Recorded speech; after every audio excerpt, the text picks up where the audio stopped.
بسم الله الرحمن الرحيم الحمد لله رب العالمين والعاقبة للمتقين والصلاة والسلام على نبينا محمد وعلى آله وأصحابه أجمعين أما بعد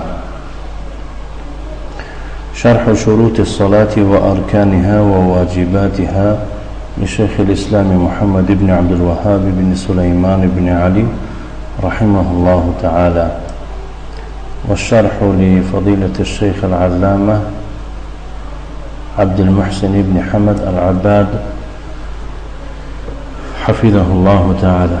اینک ما بعون الله تعالی درس خود را دوام میدهیم از شرح شرطهای نماز و ارکان و واجبات آن از آن شیخ الاسلام محمد بن عبد الوهاب بن سليمان بن علي رحمه الله تعالى. شرح از آن شیخ علامه عبد المحسن بن حمد العباد است. الله سبحانه و تعالی این کس را محافظت کند. درس ما آغاز می‌یابد آنجا که شیخ الاسلام فرموده است الركن الثالث عشر من أركان الصلاة على النبي صلى الله عليه وآله وسلم. رکن 13 از ارکان نماز این به پیغمبر صلی الله علیه و آله و سلم درود فرستانیدن است. و افضل کیفیت الصلاة على النبي صلی الله علیه و آله و سلم الصلاة الابراهیمیه. از همه بزرگترین طرز و چگونگی صلات به پیغمبر صلی الله علیه و آله و سلم آن صلات است که وی را صلات ابراهیمیه می نامند. التي علم النبي صلى الله عليه وآله وسلم أصحابه إياها عند سؤالهم عن كيفية الصلاة عليه صلى الله عليه وسلم.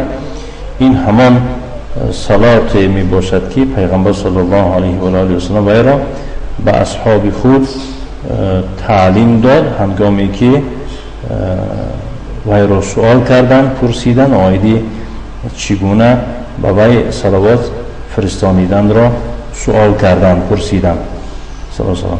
وقد جاءت على صيغ متعدده و کان این صلات به شکل و صیغه های گوناگون آمده است عن جماعت من الصحابه از دسته جماعین صحابگان و افضلها الكيفيه التي جمع النبي صلى الله عليه وسلم فيها بين الصلاه عليه صلى الله عليه وسلم وآله والصلاه على إبراهيم عليه السلام وآله. ففي صحيح البخاري عن عبد الرحمن بن أبي ليلى قال از همه افضل صلات همان کیفیت است که پیغمبر صلی الله علیه وسلم در همان یک جایه ذکر کرده است میان صلات به خودش صلی الله علیه وسلم را و به خاندانش و صلات به ابراهیم را و به خاندان ابراهیم. بس در هر دو صحیح یعنی در صحیح بخاری با رقم مذکور از عبدالرحمن بن ابی لیلا چنین آمده است گفت که لقیانی کعب بن عجره فقال به من کعب بن عجره ملاقی شده چنین گفت الا اهدی لك هدیه سمعتها من النبی صلی الله علیه و آله و سلم. آیا من به تو هدیه نبخشم آن هدیه را که من وی را از پیغمبر صلی الله علیه و سلم شنیدم. فقلت بلا بس گفتم آره. فاهدیها لی آن را به من همچون هدیه عطا بخش. فقال گفت سألنا رسول الله صلی الله علیه و آله و سلم فقلنا یا رسول الله ما از پیغمبر صلی الله علیه و سلم سوال کرده گفتیم ای پیغمبر الله کیف الصلاة علیکم اهل البیت، یعنی به شما یعنی به اهل بیت چگونه صلات است. فهمیدن؟ خب و شما یعنی به اهل بیت. فإن الله قد علمنا كيف نسلم، چون که الله سبحانه و تعالی با ما تعلیم داد چه خیلی یعنی سلام فرستانیدن را. قال گفت قولوا اللهم صل على محمد و على آل محمد، بگویید که ای الله و پیغمبر و به خاندان به محمد و به خاندان محمد درود فرست کما صلیت علی ابراهیم و علی آل ابراهیم، چنانی که به ابراهیم و به خاندان ابراهیم درود فرستانیدی. انک حمید مجید، هر آینه تو ستوده شده و بزرگی. اللهم بارک علی محمد و علی آل محمد کما بارکت علی ابراهیم و علی آل ابراهیم انک حمید مجید. ای الله بر محمد و به خاندان محمد برکت عطا بخش چنانه که به ابراهیم و به خاندان ابراهیم برکت عطا بخشیده. هر آینه تو ستوده شده و بزرگی. وقد قال الله عز وجل، در حقیقت الله عز وجل در قرآن در سوره الاحزاب در آیه 56 چنین فرمود: ان الله و ملائکته یصلون علی النبی. هر آینه الله و فرشتگانش و پیغمبر صلوات میفرستند. یا ایها الذین آمنوا صلوا علیه و سلموا تسلیما. ای کسانی که ایمان آوردید شما نیز بر وی، نه بر پیغمبر صلوات فرستید و سلام فرستانید. سلام فرستانیدنه. وقد علم الصحابة منه كيفية السلام عليه بالتشهد الذي علمهم النبي صلى الله عليه وآله وسلم إياه.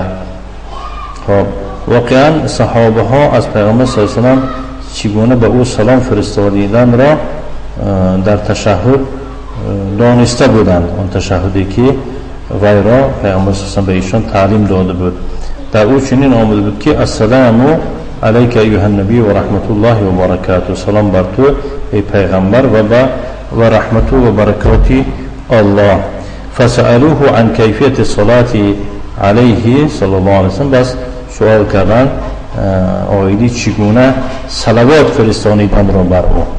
فاجابهم بالصلاة الابراهیم. بس در جواب ایشان را چی جواب داد؟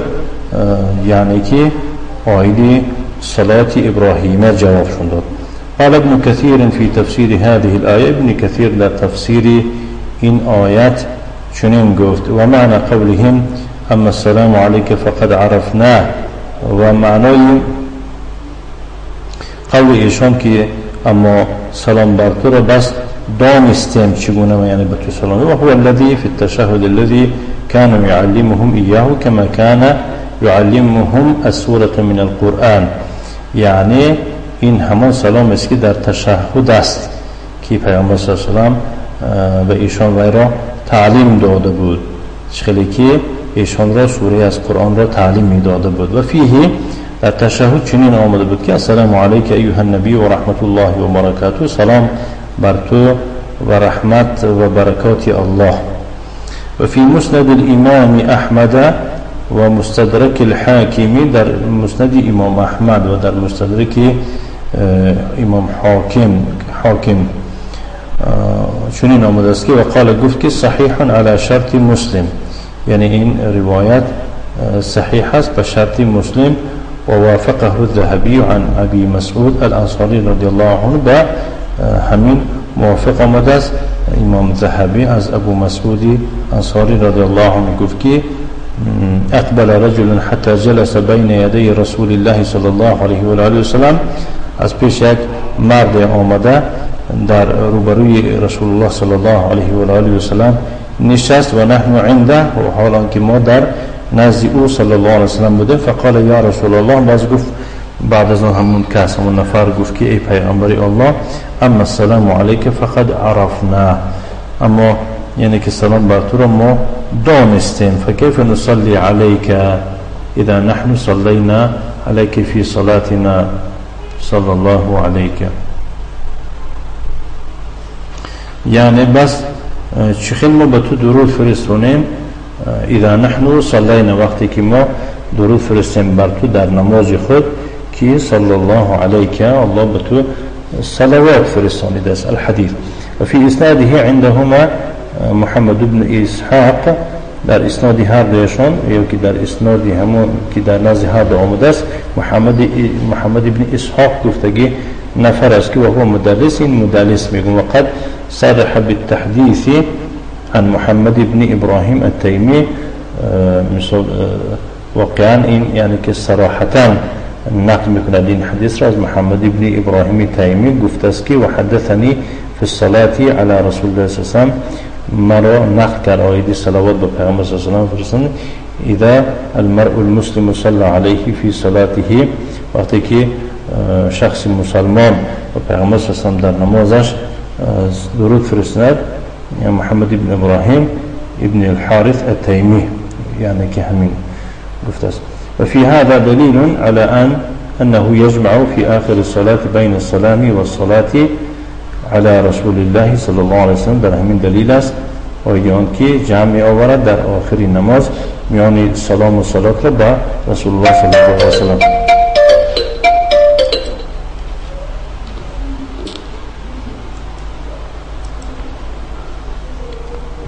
نعم.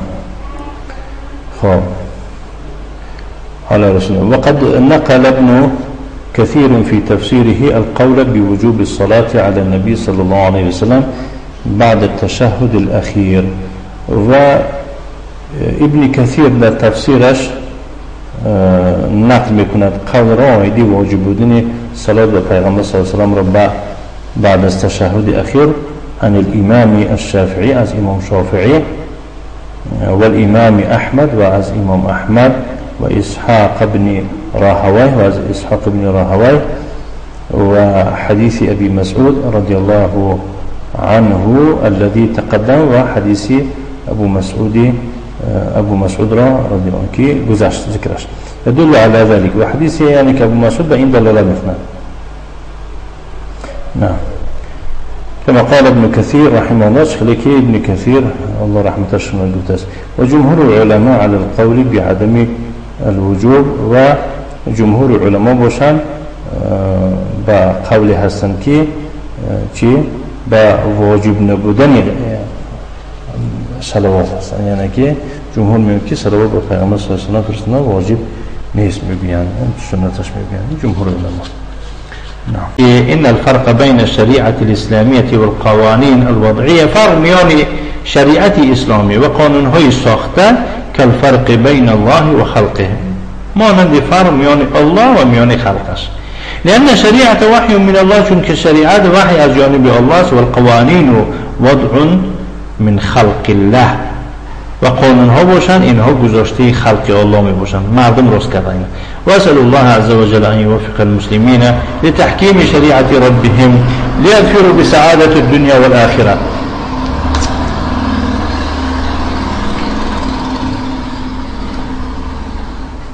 نمیفهمن گوشت برای چی من نشنیدم تره. خب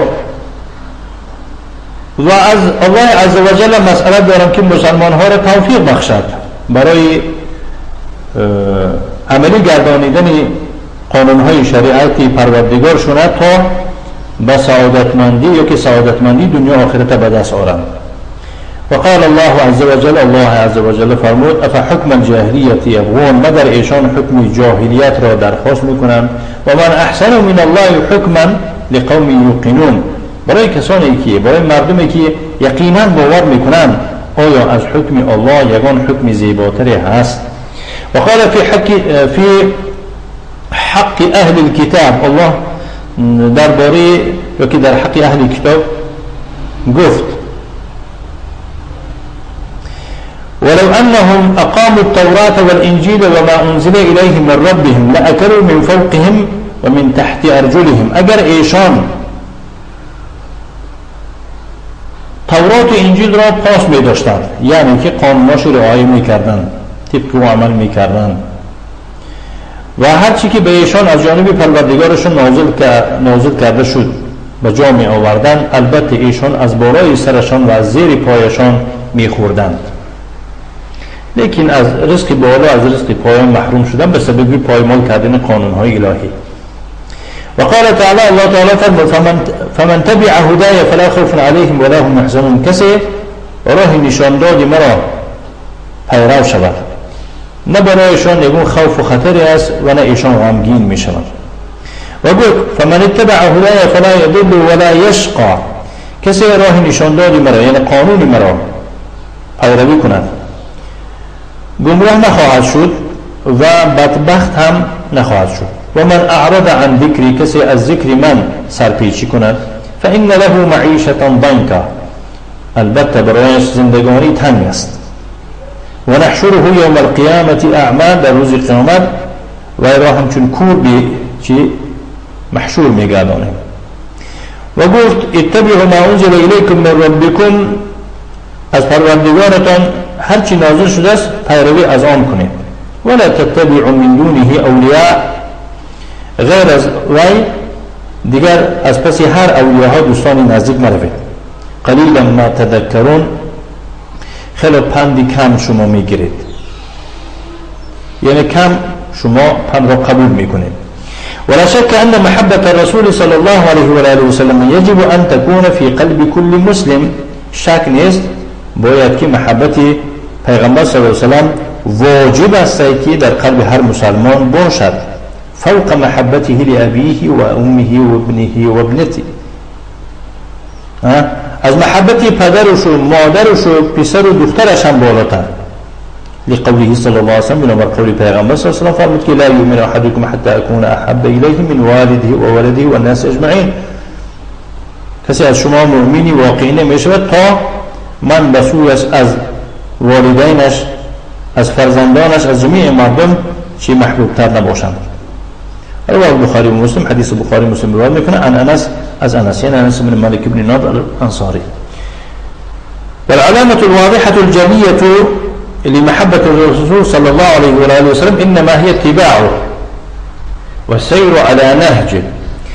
ونشاني روشن ونشاني جلا كشار نمایان برای پیغمبر صلی الله علیه وسلم نسبت به محبت پیغمبر صلی الله علیه وسلم، کی واقعا محبت دارد نسبت به پیغمبر صلی الله علیه وسلم، این نشانه از چیست؟ انما هی اتباعه، این فقط پیروی از پیغمبر می شود و به منهج و به راه او رفتن است.